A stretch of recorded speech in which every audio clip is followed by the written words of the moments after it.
Welcome back to the channel, guys. Glad to have you as always. Super nice to have the microphone for videos like this where we've already filmed the install, but we want the audio to be crispy for you guys. So thanks for tuning into the video. Again, this video is sponsored by XS Sights, so go hurry up and get you a set of these R3D Tritium Night Sights. You guys are not going to be missing out if you are a fan of the 3-dot night sight. So let's dive right into it. So today we've got a clean and clear, no magazine, nothing in the gun, safety checked, safe direction.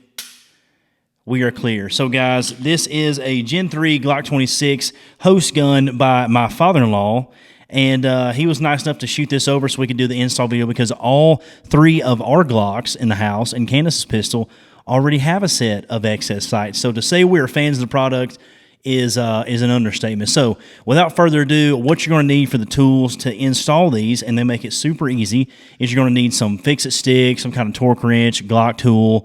I like to use a non-marring plastic punch, some kind of a gunsmithing hammer. I like a little brass mallet. I don't like to bring out just a stupid, hardware store hammer to use on a pistol or any other gunsmithing install or DIY thing. But the cool part about these R3D sights is they are all new from XS, and they feature a blacked out rear that drives focus to the front sight because that's what's obviously important. Anti-reflective lens reduces glare in the bright light.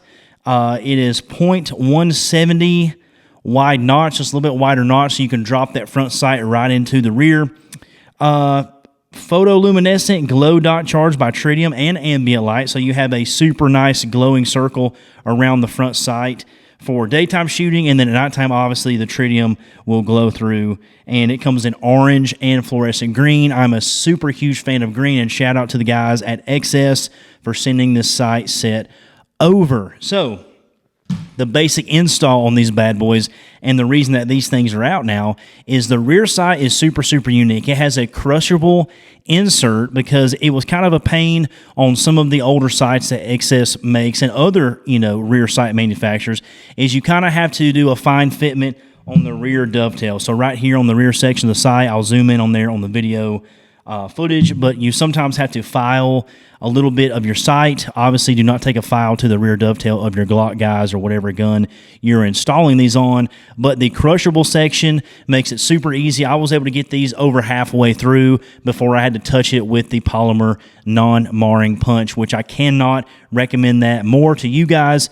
That thing is a lifesaver. It does not do nothing to your finish, so you can get those sights pushed in, leveled up, centered up as much as humanly possible. You can take calibers to each side. I typically don't, just because I like to eyeball it. Again, guys, this is not a precision rifle. This is a pistol where your engagements are going to be pretty close.